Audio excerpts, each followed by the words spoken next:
ఇక రాష్ట్రంలో రేవంత్ సర్కార్ అయితే భూ కుంభకోణానికి అయితే తెరలేపింది. ఇదే అంశానికి సంబంధించి ప్రస్తుతం మనతో డిస్కషన్ లో జాయిన్ అవడానికి స్టూడియోలో ఉన్నారు బీఆర్ఎస్ నేత పుట్టా విష్ణువర్ధన్ రెడ్డి గారు.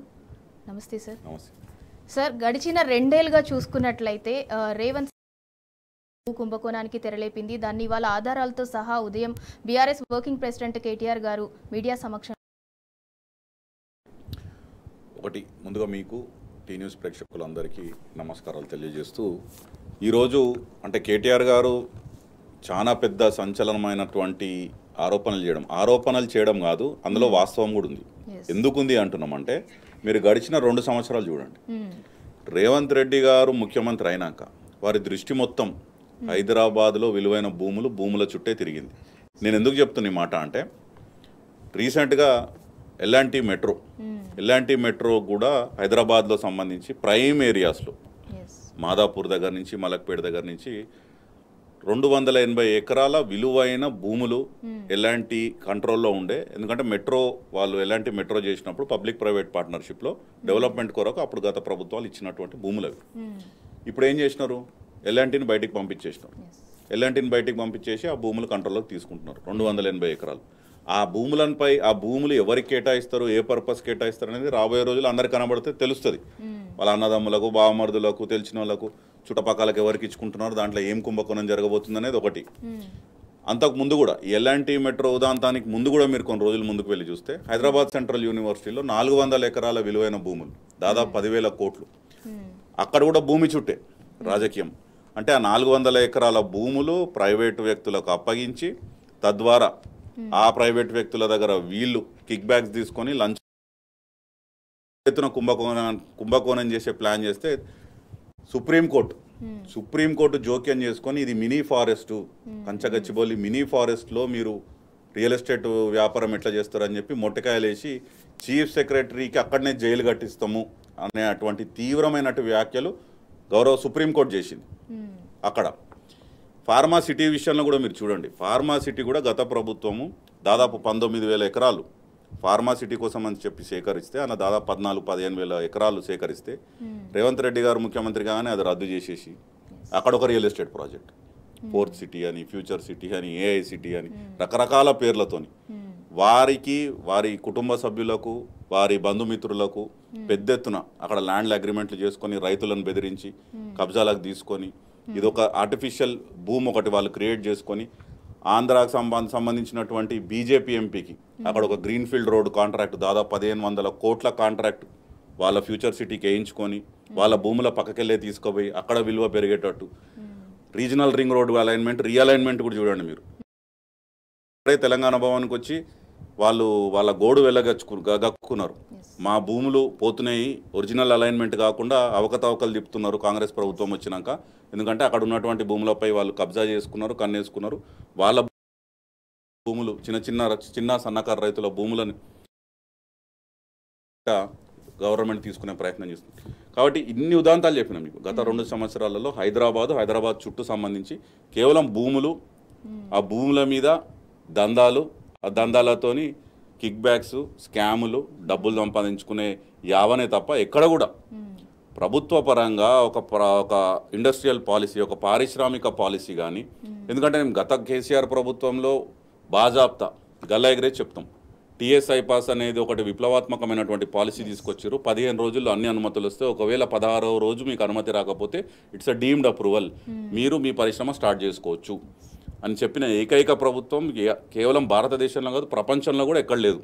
అట్లాంటిది కేసీఆర్ గారి ప్రభుత్వం టీఎస్ఐ పాస్ పాలసీ తీసుకొచ్చింది. ఈరోజు టీఎస్ఐ పాస్ వెబ్సైట్కి పోయి టీఎస్ఐ పాస్ వెబ్సైట్లోకి పోయి ఎవరు చూసినా కానీ ఇయర్ బై ఇయర్ 2015లో పాలసీ వచ్చినప్పటి నుంచి ఇప్పటి వరకు 2025 వరకు ప్రతి సంవత్సరం ఎన్ని వేల కోట్ల పెట్టుబడులు వచ్చినాయి, అందులో ఎంత గ్రౌండ్ అయింది, ఎంత ఎంప్లాయ్మెంట్ క్రియేట్ అయింది, క్రిస్టల్ క్లియర్గా రో by rho, year by year అందులో ఉంది. మీరు ఆ టేబుల్ చూస్తే కూడా వెబ్సైట్లో 2023 వరకు భారీ ఎత్తున పెట్టుబడులు వచ్చినాయి, ఉద్యోగ కల్పన అయింది. 2020 తగ్గిపోయింది. ప్రభుత్వ వెబ్సైట్లో ఉన్న టేబుల్సే చెప్తున్నాయి. హైదరాబాద్ రియల్ ఎస్టేట్ కుప్పకూలిపోయింది, పెట్టుబడులు తగ్గిపోయినాయి. ఈ బ్లాక్మెయిల్ దందాలు, భూముల చుట్టూ రియల్ ఎస్టేట్ చేయడం అనేది బాగా విపరీతంగా పెరిగిపోయింది. ఇది నేనెందుకు చెప్తున్నా, రేవంత్ రెడ్డి గారు స్వయంగా ముఖ్యమంత్రి కాకముందు వారే టీవీ ఛానల్తో మాట్లాడుతూ చెప్పినటువంటి విషయం. 2 విషయాలు చెప్పారు వాళ్ళు. బహుశా ప్రజలకు గుర్తుండొచ్చు, గుర్తు లేకపోతే గుర్తు చేస్తున్నాం. మీరు ఒకవేళ రాజకీయ నాయకుడు కాకపోతే మీరు ఎందులో ఏ వృత్తిలో ఉండేవాళ్ళు, మీరు ఏం చేసేవాళ్ళు అంటే బహుశా రౌడీ నాయకుడే అని అన్నాడు. రేవంత్ రెడ్డి గారే అన్నారు, రికార్డ్స్లో ఉంటుంది, ఎవరైనా పోయి చూసుకోవచ్చు. అంటే పాపులారిటీ వస్తుందో ఏందో మరి ఆయన ఏ ఉద్దేశంతో అన్నాడు ఒకటి. రెండవది, నా విద్య అంతా రియల్ ఎస్టేట్ చుట్టే, నేను గుంపు మేస్త్రినే అన్నాడు. నాకు ఎక్కడ ఏం చేయాలో తెలుసు, ఎట్లా చేయాలో తెలుసు, నేను డబ్బు సంపాదించింది కూడా రియల్ ఎస్టేట్లోనే, నా వ్యాపారం అంతా రియల్ ఎస్టేట్ ద్వారానే నాకు డబ్బులు వచ్చినాయి. ఇన్ని రోజులు నేను రాజకీయం చేసినట్టే కూడా నేను రియల్ ఎస్టేట్ వెంచర్లతోని అది చేసిన అన్నారు. మూడవది, ఆయన అఫిడవిట్ ఎవరు వెళ్ళి చూసినా కానీ 89 క్రిమినల్ కేసులు ఉన్నాయి ఆయన మీద చీఫ్ మినిస్టర్గా. అదొక రికార్డు. భారతదేశంలో ఏ ఒక్క రాష్ట్రానికి కూడా ఒక ముఖ్యమంత్రికి 89 క్రిమినల్ రికార్డులు లేవు. క్రిమినల్ కేసెస్ ఫైల్ అయ్యి ఉన్నాయి, ఆయన అఫిడవిట్లోనే ఉన్నాయి అవి. అందులో దాదాపు ఆల్మోస్ట్ మెజారిటీ ఆఫ్ దెమ్ 70-80% పైచిలకు అన్ని భూములకు సంబంధించినవి. రియల్ ఎస్టేట్ భూములకు ఎక్స్టార్షన్ అంటారా, కబ్జాలు అంటారా, స్టాంప్ డ్యూటీ ఎగవేత అంటారా, రకరకాల కేసులే. అంటే ఇక్కడ మీరు చూస్తే ఒక రియల్ ఎస్టేట్ చేసే వ్యక్తి గద్దె మీద కూర్చుంటే వారి పాలసీ మేకింగ్ ఎట్లుంటుంది అంటే ఇట్లనే ఉంటుంది. ఈరోజు కేటీఆర్ గారు ప్రెస్ మీట్ పెట్టి కూలంకషంగా with every fine detail he explain ఈ స్కామ్ ఏం చేయబోతున్నారు, దీని వెనకాల ఎంత పెద్ద కుంభకోణం అంటే దాదాపు 5 లక్షల కోట్లు హైదరాబాద్ నడిబొడ్డున రకరకాల ప్లేసెస్లో, అంటే హైదరాబాద్లో నివసించే వాళ్ళందరూ తెలుస్తుంది. నాచారం కానివ్వండి, మల్లాపూర్ కానివ్వండి, రాజామాబాద్ కానివ్వండి, బాలానగర్ కానివ్వండి, పటాన్చెరు, ఇవన్నీ ఇండస్ట్రియల్ కారిడార్స్గా ఆనాడు గత ప్రభుత్వాలు ఏ ఉద్దేశానికి ఇచ్చినాయి, ప్రజలకు ఉపయోగపడాలి భూములు. ఈరోజు 10 రూపాయల విలువన భూమి నీకు రూపాయికే ఇస్తా, కాకపోతే నువ్వు పరిశ్రమ పెట్టు, ఆ పరిశ్రమ ద్వారా ఉపాధి కల్పించు, ఉద్యోగ కల్పన కల్పించు అని చెప్పి భూములు ఇచ్చినారు ప్రభుత్వాలు. ప్రజలు ఎవరైతే ఆ భూములు ఇచ్చిరో ప్రభుత్వానికి ఆ పర్పస్ కోసం, వాళ్ళు ఏ ఉద్దేశంతో ఇచ్చినారు, మాకు ఉద్యోగాలు వస్తాయి, మా పిల్లలకు ఉపాధి కలుగుతుంది, ఎందుకంటే ఇప్పుడు ఫార్మాసిటీలో కూడా గత ప్రభుత్వం సేకరించినా కానీ వాళ్ళందరూ ముందుకు వచ్చి ఎందుకు ఇస్తున్నారు రైతులు అంటే, మా పిల్లలకి ఇక్కడ మా స్థానికంగా ఉద్యోగాలు కలుగుతాయి, లోకల్కి ఎంప్లాయ్మెంట్ క్రియేట్ అవుతాయి ఒక సదుద్దేశంతో వాళ్ళు ల్యాండ్స్ ఇస్తున్నారు. ప్రభుత్వాలు కూడా అదే ఇంటెన్షన్తో పారిశ్రామికవేత్తలకు 10 రూపాయలది. Purpose is more important there than the person. Purpose is to create employment. అప్పుడు అవన్నీ ఊర్లు, హైదరాబాద్ అవతల అవుట్స్కట్స్లో ఊర్లు ఇచ్చిర్రు. ఈరోజు ఏమైంది, అది 10 రూపాయలు ఉన్నది కాస్త 1000 రూపాయలు అయింది వాల్యూ. అంటే 10 లక్షలు 15 లక్షలు ఉన్నది ఎకరము, ఈరోజు 20 కోట్లు 30 కోట్లు 40 కోట్లకు వెళ్ళిపోయినాయి హైదరాబాద్లో ధరలు. ఈ టైంలో వాళ్ళకి ఇచ్చిన పర్పస్కి వాళ్ళు వాడుకోకుండా రేపు రియల్ ఎస్టేట్ చేస్తాము, మేము కమర్షియల్ కాంప్లెక్స్లు కడతాము, లేకపోతే మేము అపార్ట్మెంట్స్ హైరైజ్ అపార్ట్మెంట్స్ కడతాము, మేము వాడుకుంటాము, ఆ భూమిని మింగుతాము అనే మెసులుబాటు రేవంత్ రెడ్డి గారు ఎందుకు కల్పిస్తున్నారు అంటే, పర్పస్ ఫస్ట్ ఆఫ్ ఆల్ ఏదైతే ఆ పర్పస్ ఇండస్ట్రియల్ యూజ్కి ఎంప్లాయ్మెంట్ క్రియేట్ కావాలో అది అవ్వట్లేదు. రెండవది, ఆనాడు ఏదైతే డిస్కౌంటెడ్ ప్రైస్కి భూములు ఇచ్చిర్రో, ఈనాడు ఆ సొమ్ము ఏదైతే ప్రజలు ట్రెజరీకి రావాల్సింది, ప్రభుత్వానికి రావాల్సిన సొమ్ము ఆ ఇండస్ట్రియలిస్ట్కి బెనిఫిట్కి ఇచ్చిండ్రో తక్కువ రేట్కి, ఈరోజు ఒకవేళ ఆ పర్పస్ సాల్వ్ కాకపోతే ప్రభుత్వానికి రిటర్న్ అన్న ట్రెజరీలోకి డబ్బులు రావాలి, లేదంటే ఆ భూములన్నా రావాలి. విచిత్రంగా ఏంటంటే ఈరోజు హైదరాబాదులో శ్మశాన వాటికలకు జాగలేదు, పార్కులకు జాగాలు లేవు, గ్రీన్ స్పేస్ లేదు, కాంక్రీట్ జంగల్గా మారిపోయింది. అంటే డబుల్ బెడ్రూమ్ ఇల్లు కట్టాలన్నా, పేదలకు గుడిసెలు తీసేసి ఒక డిగ్నిటీ హౌసింగ్ చేయాలన్నా భూములు లేవు. ఇట్లాంటి పరిస్థితుల్లో దాదాపు 9300 ఎకరాలు, ఎకరం 50 కోట్లు వేసుకున్నా. ఎందుకంటే ఈ ఇండస్ట్రియల్ పార్క్స్ అన్నీ Hyderabad with in outer ring road ఉన్న భూములే. ఎక్కడ చూసినా కానీ 40-50 కోట్లకు తక్కువ ఉండవు ఎకరం. అంత విలువైన భూములు. అంటే మీరు 10,000 ఎకరాలు 50 కోట్ల లెక్కన వేసుకుంటే 5 లక్షల కోట్లు అయితేనే ఉంది కదా. ఈ 5 లక్షల కోట్లు కేవలం వీళ్ళ స్కీమ్ ఏంటిదంటే, సబ్ రిజిస్ట్రార్ ఆఫీస్లో ఉన్నటువంటి గవర్నమెంట్ వాల్యూ, అంటే ఇప్పుడు సపోజ్ మార్కెట్లో 50 కోట్లు ఉంటే విలువ, సబ్ రిజిస్ట్రార్ ఆఫీస్లో అది 10 కోట్లు కూడా ఉండదు. అంటే గవర్నమెంట్ వాల్యుయేషన్ అందరికీ తెలుసు, 5 కోట్లు కూడా ఉండదు. లేదా 2-3 కోట్ల వాల్యూ చూపిస్తారు గవర్నమెంట్ సబ్ రిజిస్ట్రార్ ఆఫీస్లో. కానీ మార్కెట్లో అది 50,000 కోట్లకు పోవచ్చు రేపు ఆక్షన్ పెడితే. ఈ 2-3 కోట్లలో కూడా కేవలం 30%. అంటే ఆ 2-3 కోట్లలో కూడా 30% ఇచ్చేసి మీరు ఆ ల్యాండ్ వాడుకోవచ్చు, మీరు అమ్ముకోవచ్చు, మీరు కమర్షియల్ యాక్టివిటీ చేసుకోవచ్చు. అంటే 30% అది కూడా విత్ ఇన్ 45 డేస్. ఎస్. అంటే ఇక్కడ ఏం జరుగుతుంది, వాళ్ళకి లబ్ధి చేకూరుస్తున్నందుకు ప్రైవేట్ వ్యక్తులకు, నీకు వెనకాల నుంచి తెర వెనుక ఏం జరుగుతుంది అంటే, కేటీఆర్ గారు ఇవాళ చాలా మంది పేర్లు కూడా చెప్పినారు.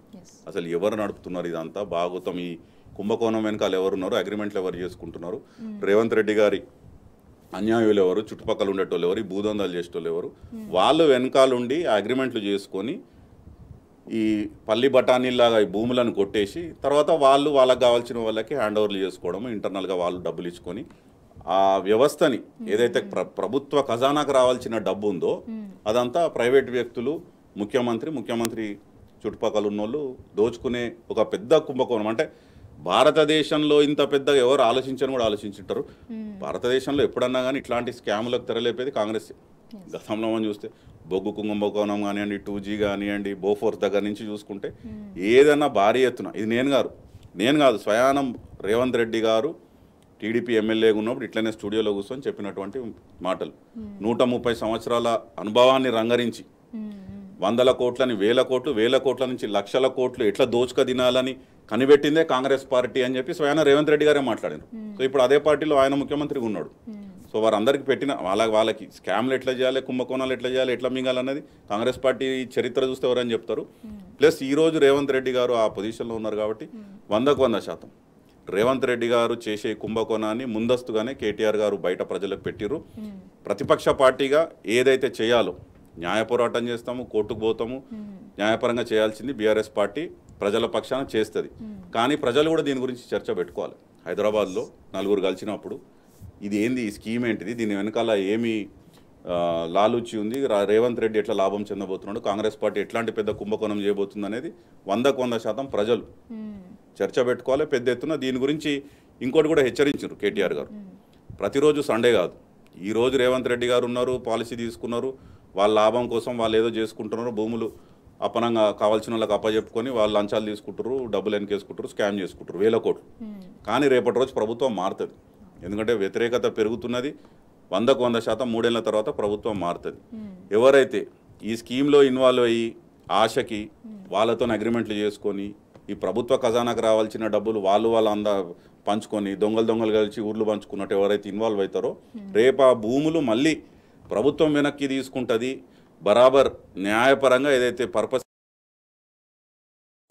మార్కెట్ వాల్యూ ప్రకారం మీరు డబ్బులన్నా చెల్లించాలి, లేకపోతే భూములన్నా వాపసు తీసుకుంటామని చెప్పి ఈరోజు హెచ్చరించారు.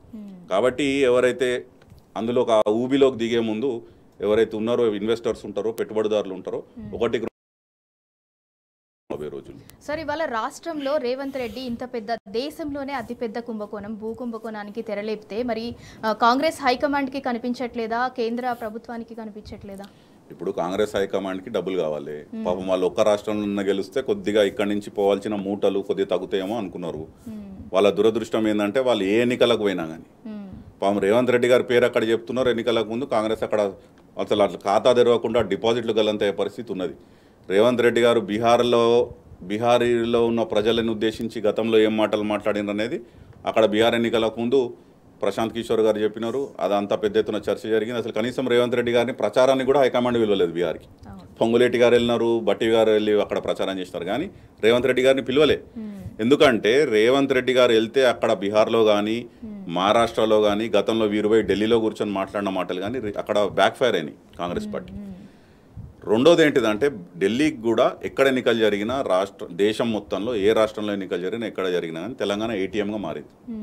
తెలంగాణ నుంచి పోయే డబ్బు ఇక్కడి నుంచి ఏదైతే ఈ కుంభకోణాల ద్వారా ఈ స్కామ్ల ద్వారా డబ్బులు దోచుకుంటుందో కాంగ్రెస్ పార్టీ, ఇవన్నీ ఢిల్లీకి కప్పం కడుతూనే ఉన్నారు వీళ్ళు. అంటే ఈ ఎత్తున ఇంత పెద్ద ఎత్తున కప్పం కట్టగలిగే స్టేట్ కాంగ్రెస్ పార్టీకి ఈరోజు ఉన్నదే 3 రాష్ట్రాలు: కర్ణాటక, తెలంగాణ, హిమాచల్ ప్రదేశ్ ఆ చిన్న రాష్ట్రము. ఆ రాష్ట్రం నడుపుకోవడమే కష్టం ఉన్నటువంటి పరిస్థితి.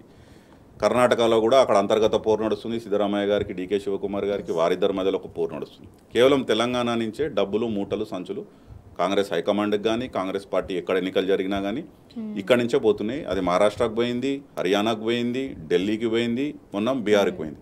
కాబట్టి వాళ్ళు కూడా పని నడుస్తుంది, కావాల్సినటువంటి డబ్బు తెలంగాణ నుంచి మాకు వస్తుంది కాంగ్రెస్ పార్టీకి అని చెప్పి చూసి చూడనట్టు కూడా హైకమాండ్ అక్కడ వాళ్ళు నడిపిస్తున్నారు వ్యవహారం. కాకపోతే ప్రజలకు అర్థమైపోతుంది కదా ఈ కుంభకోణాలు ఏంది.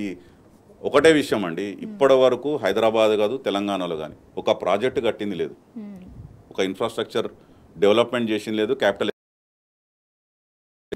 కానీ 2.5 లక్షల కోట్లు ఆల్రెడీ అప్పు చేసింది రేవంత్ రెడ్డి ప్రభుత్వం. కొత్తగా ఈ 2 సంవత్సరాలలో దాదాపు 2.5 లక్షల కోట్ల అప్పు చేసింది. ఎక్కడ పోయింది డబ్బంతా? ఈ 2.5 లక్షల కోట్లు ఎవరి జేబులకు పోయినాయి? అదే కాదు, రాష్ట్రానికి 2 సంవత్సరాలలో వచ్చిన ఆదాయం అంతా ఎక్కడ పోయింది? కనబడాలి కదా జనాలకు. కొత్త స్కీమో లేకపోతే ఒక కొత్త ఇన్ఫ్రాస్ట్రక్చర్ ప్రాజెక్టు, భారీ ప్రాజెక్టు ఏదో ఒకటి కనబడాలి కదా.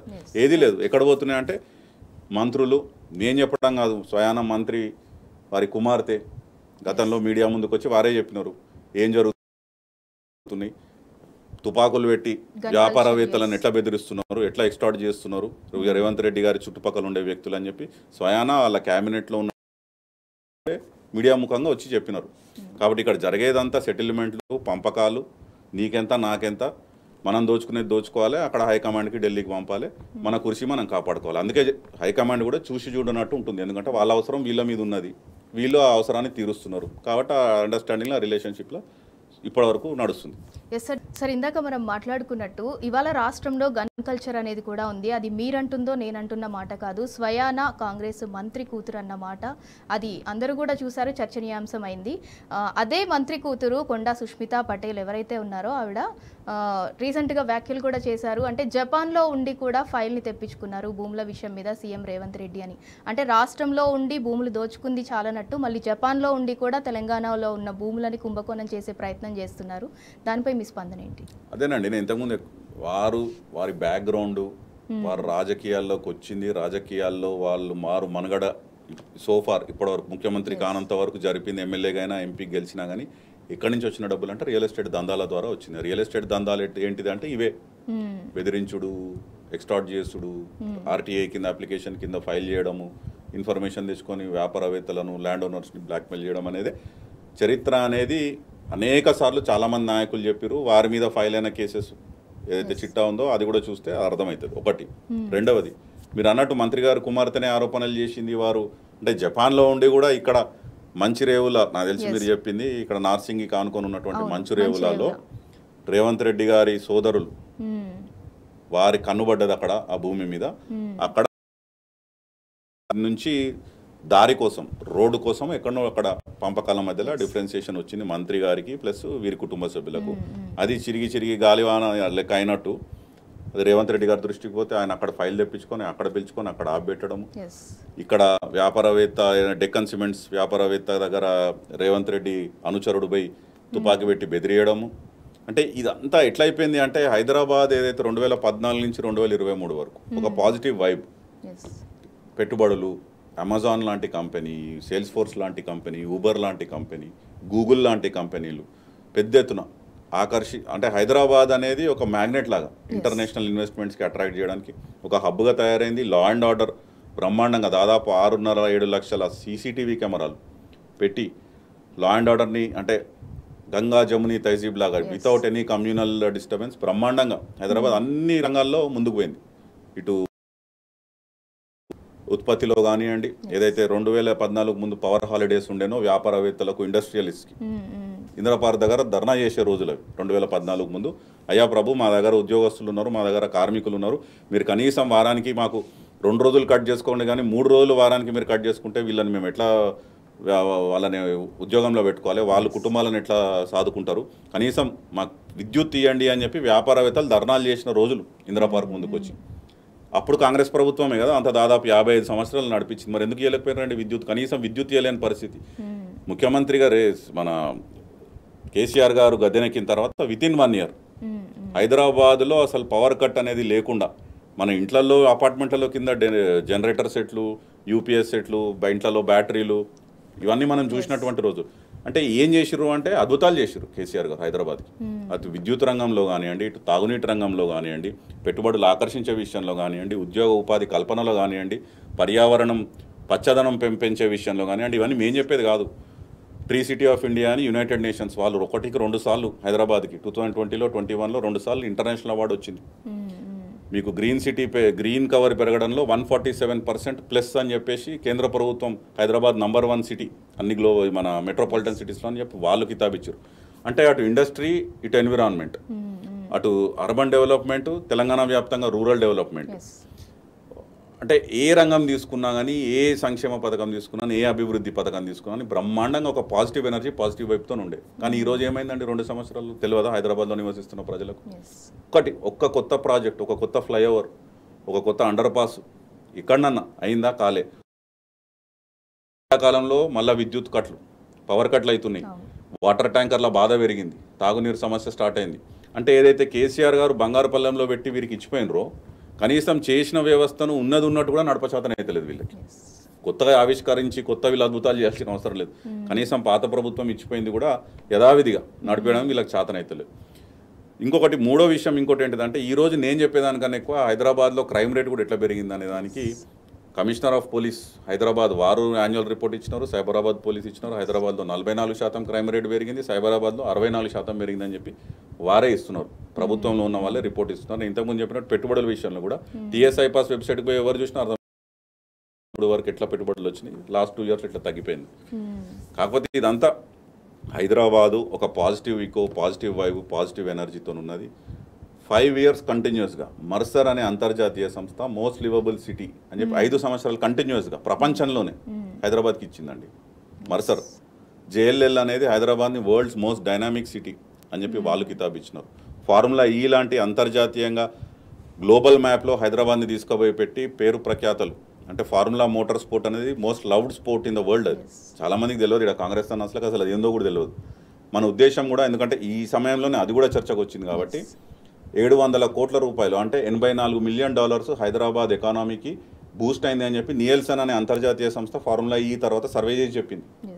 ఆ వీక్లో ఏదైతే రేస్ జరిగిన వీక్లో, మొబిలిటీ వీక్లో దాదాపు 20,000 కోట్ల పెట్టుబడులు, దాదాపు 1.5-2 లక్షల వరకు ఉద్యోగ ఉపాధి అవకాశాలు కల్పించే ఎంఓయూలు పెట్టుబడులు హైదరాబాద్కు తెలంగాణకు వచ్చినాయి. ఇది ఏదీ తెలియదు, కేవలం రాజకీయ కక్ష సాధింపు చర్య చేయాలి, గోబల్స్ ప్రపగండా ఎత్తుకోవాలి, ఒక అబద్ధాన్ని అనుకునే అంటే నా మీద కేసులు ఉన్నాయి కాబట్టి అవతల వాళ్ళ మీద కూడా కేసులు ఉండాలి. మానసికంగా ఆయన ఏదో ఆనందం పొందడానికి. ఎందుకంటే ఇప్పుడు కేటీఆర్ గారు బ్రహ్మాండంగా అంటే ప్రూవ్ చేసుకున్నారు ఆయన వర్త్. మంత్రిగా ఏం చేసినారు, ఇండస్ట్రీస్కి ఏం చేసినారు, మున్సిపల్ శాఖలో ఏం చేసినారు అనేది ఇస్ వర్క్ స్పీక్స్. హైదరాబాద్లో ఉన్న ప్రజలు అనుభవిస్తున్నారు కూడా. అంటే ఎటు పోయినా కానీ ఎస్ఆర్డిపి కింద కట్టినటువంటి 40 ప్రాజెక్టులు, ఫ్లైఓవర్లు, అండర్ పాస్లు, ఈ ఇన్ఫ్రాస్ట్రక్చర్ డెవలప్మెంట్ కానీ, ఐటీలో పెరిగినటువంటి ఉద్యోగాలు కానివ్వండి, ఇండస్ట్రీస్లో ఏదైతే కొత్త ఇప్పుడు కిటెక్స్ లాంటి సంస్థ హైదరాబాద్ తెలంగాణని ఏ విధంగానైతే history speaks for it self. ఈ పర్ఫార్మెన్స్ మరి ఈ పర్ఫార్మెన్స్ కన్నా బెటర్ పర్ఫార్మ్ చేయలేరు కదా, వాళ్ళకి తెలుసు కదా చేయలేమని. కేటీఆర్ గారు దావోస్ పోతే నేను దావోస్ పోతాను, ఈయన పోతాడు, అక్కడ పోయి న్యూక్లియర్ చైన్ రియాక్షన్ అని మాట్లాడతాడు. అది ఎవరికి అర్థం కాదు, ఎందుకు మాట్లాడిండో ఏం మాట్లాడు, నవ్వులపాలైండు, రాష్ట్రం యొక్క పరువు తీసిండు. ఫార్ములా ఈది కూడా అనాలోచితంగా రద్దు చేసినందుకు రేవంత్ రెడ్డి గారు చాలా తీరని అన్యాయం చేశారు హైదరాబాద్కి. గ్లోబల్గా బ్రాండ్ ఇమేజ్ హైదరాబాద్ దెబ్బతిన్నది. రేపటి రోజు ఎవడన్నా మోటార్ స్పోర్ట్ ఈవెంట్ పెట్టాలన్నా హైదరాబాద్కి రాడు. ఎందుకంటే అనాలోచితంగా కేవలం రాజకీయ దురుద్దేశంతోనే కక్ష సాధింపు చర్యల్లోని భాగంగానే కేటీఆర్ గారిని మీద బురద జల్లాలే, వారిని రాజకీయంగా ఎదుర్కోలేకపోతున్నారు. కాబట్టి ఈ కేసును తీసుకొచ్చి ఈరోజు మళ్ళీ తెర మీదకి తీసుకొచ్చి డ్రామాలు మీరు కాంగ్రెస్ బీజేపీ కలిసి ఎట్లా ఆడుతున్నాయి అంటే డ్రామాలు 30 secondsలో నేను చెప్తాను మీకు. 2023లో కాళేశ్వరం ఒక పిల్లర్ క్రాక్ వచ్చినప్పుడు, కుంగినప్పుడు వితిన్ 2 days ఎన్డీఎస్ఏ వస్తుంది ఢిల్లీ నుంచి వచ్చి, ఇక్కడ సాయిల్ టెస్టింగ్ చేయదు, సర్వే చేయదు, టీమ్ వితిన్ 3-4 days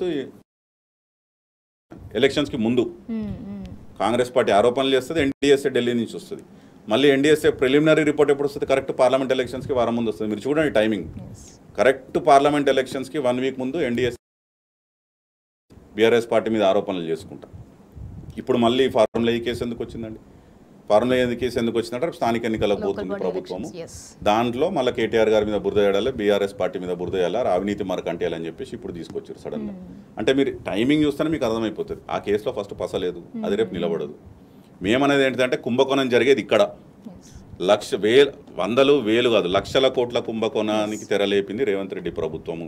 ఇక్కడ ప్రజల దృష్టి ఉండాలి కాబట్టి వీటి నుంచి ఉండకుండా ఇవన్నీ ఫార్ములా అని గతంలో 2 సంవత్సరాల నుంచి కాళేశ్వరం అన్నారు, ఫోన్ ట్యాపింగ్ అన్నారు, విద్యుత్ కొనుగోళ్ల కమిషన్ అన్నారు. ఏదైనా ఒక్కటని ఈ రోజు వరకు ఆధారాలతో పబ్లిక్ డొమైన్లో కానీ కోర్టులో కానీ రుజువు చేయగలిగిందా ప్రభుత్వం? మీదే ప్రభుత్వం, మీ దగ్గరనే అధికారులు, మీ దగ్గరనే మొత్తం యాంత్రాంగం ఉంది. ఎందుకు ప్రూవ్ చేయలేకపోతున్నారు? ఎందుకంటే ఇది కేవలం రాజకీయంగా వాడుకోవాలి, డైవర్షన్ చేయాలి, బురద జల్లాలి, మనం చేసే స్కాములు ప్రజలకు తెలియకుండా కింద చేసుకుంటూ పోవాలనే ఉద్దేశమే. కానీ రానున్న రోజుల్లో ప్రజలకు ఇప్పటికే అర్థమైపోయింది, Revanth Reddy has failed as a chief minister. ఆయనకి అడ్మినిస్ట్రేషన్ మీద కంట్రోల్ లేదు, పాలసీ మేకింగ్ మీద ఒక డైరెక్షన్ లేదు.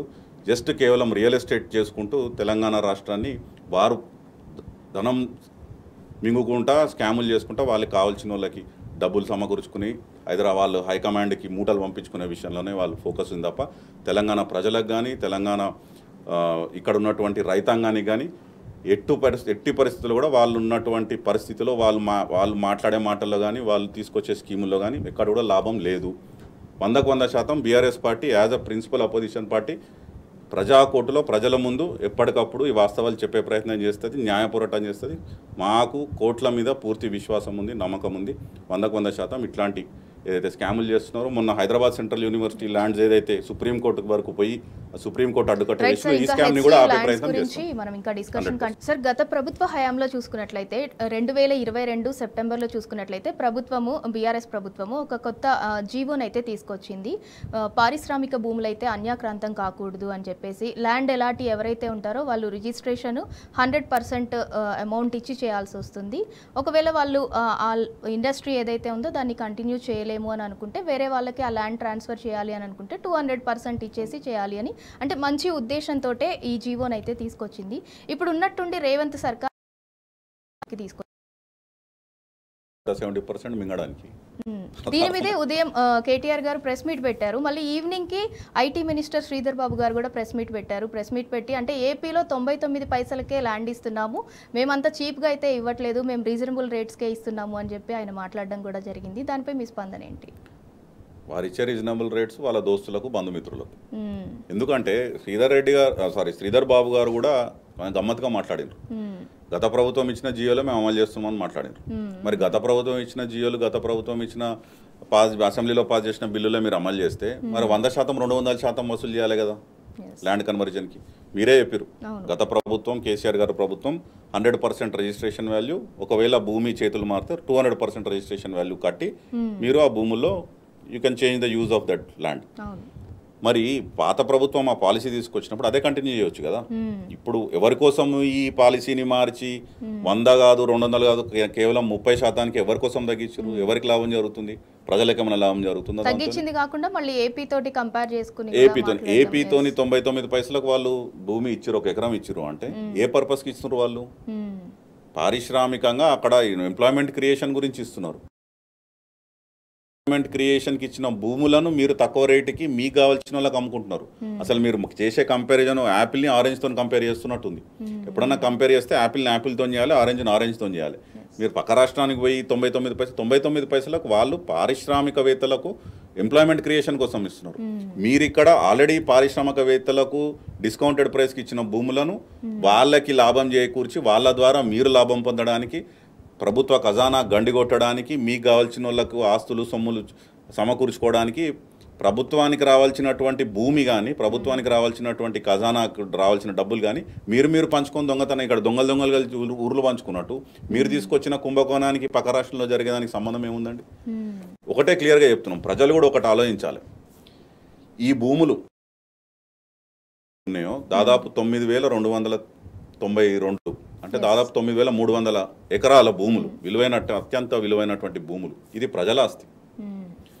తెలంగాణ ప్రజలు, హైదరాబాద్లో నివసిస్తున్న ప్రజలు, వాళ్ళ ఆస్తి, వాళ్ళ తాతలు ముత్తాతలు సంపాదించుకున్న ఆస్తులు ప్రభుత్వానికి ఒక సదుద్దేశంతో ఇక్కడ ఇండస్ట్రీస్ వస్తే మేము బాగుపడతాము, మా కుటుంబ సభ్యులు చదువుకున్న పిల్లలు బాగుపడతారు, ఉద్యోగాలు వస్తాయని చెప్పి ఆ ఉద్దేశంతో ప్రభుత్వానికి ఇస్తే ఆ ప్రభుత్వం అదే ఉద్దేశంతో పెట్టుబడులు ఆకర్షించాలి, ఉద్యోగవేత్తలకు పిలిచి 100 రూపాయలది 10 రూపాయలకు 5 రూపాయలకు ఇస్తే వాళ్ళు చేయాల్సిన పని అది. ఈరోజు ఆ 100 రూపాయల భూమి 1,00,000 రూపాయలు అయినప్పుడు ఈ 1,00,000 రూపాయల్లో మార్కెట్ వాల్యూ కన్నా ఒక సబ్ రిజిస్ట్రార్ వాల్యూ కేవలం 10,000 రూపాయలు ఉంటే అందులో మళ్ళీ 30% అంటే కేవలం 3,000 రూపాయలు ఇచ్చేసి మీరు భూమి మీరే వాడుకోండి, మీరు ఏమైనా చేసుకోండి అని చెప్పి కొత్త పాలసీ తీసుకొచ్చింది రేవంత్ రెడ్డి గారి ప్రభుత్వం. ఎంత అన్యాయం ఇది! అంటే purpose is not solved, then the property. అదైతే గతంలో కూడా ఇట్లాంటి కూడా జరిగింది. అక్కడ ముంబైలో సిటీ ఎక్స్పాండ్ కాకముందు స్పిన్నింగ్ మిల్స్ ఉండే. ఈరోజు కేటీఆర్ గారు కూడా ప్రస్తావించారు దాని గురించి. వారు ఏమన్నారు, ఈ స్పిన్నింగ్ మిల్స్ ఉన్నప్పుడు అవి ఎప్పుడైతే సిటీ లోపలికి వచ్చినాయో వాటిని ఏం చేసిందంటే ఆనాడు ప్రభుత్వం 50% వెనక్కి తీసుకుంది. 50% వాళ్ళకి ఇచ్చింది. లేస్తే నాకు ఆదాయం లేదు, నన్ను కోసుక తిన్నా ఏం రాదు, నన్ను ఢిల్లీకి పోతే చెప్పులు ఎత్తుకోవేయటం లెక్క చూస్తున్నారు, దొంగల లెక్క చూస్తున్నారు అని చెప్పి వారే మాట్లాడుతున్నారు. మరి ఇట్లాంటి పరిస్థితుల్లో తెలంగాణ రాష్ట్రానికి రావాల్సినటువంటి ఆదాయం, తెలంగాణ ఖజానాలకు రావాల్సినటువంటి ఆదాయం మీరు ఇటు దృష్టి సారించకుండా కేవలం ఈ కుంభకోణానికి తెరలేపి మీకు కావాల్సిన వాళ్ళకి ఎందుకు దోషపెడుతున్నారు? అన్యాయం కదా. తెలంగాణ ప్రజల సొమ్ము, తెలంగాణ సర్కార్ సొమ్ము మీరు దోచుకొని తిందామనే ఈ స్కీమ్ తీసుకొచ్చిర్రు అంటే బరాబర్ ప్రతిపక్ష పార్టీగా బీఆర్ఎస్ పార్టీ ప్రజల మధ్య ఈ చర్చ పెడుతుంది. కేటీఆర్ గారు కూడా చెప్పిండ్రు ఈరోజు క్లియర్గా, మేము దీన్ని వదిలిపెట్టే ప్రసక్తే లేదు. ఎవరైతే ఇందులో ఇన్వాల్వ్ అయ్యి రేపటి రోజు ఆశకి వాళ్ళతో అగ్రిమెంట్లు చేసుకొని కొనుక్కొని తక్కువకు వస్తుంది కదా అని కొనుక్కొని అందులోకి ఇన్వాల్వ్ అవుతారో వాళ్ళని కూడా రేపటి రోజు మళ్ళీ బీఆర్ఎస్ ప్రభుత్వం వచ్చినప్పుడు తప్పు పట్టొద్దు, మమ్మల్ని మీరు జాగ్రత్తగా ఉండండి, ఈ కుంభకోణంలో మీరు ఇన్వాల్వ్ కాకుండా అని చెప్పిర్రు. మేము అదే ఆశిస్తున్నాం. ప్రజల్లో ఆ చైతన్యం ఉంటుంది, ప్రజల్లో చర్చ జరగాలి.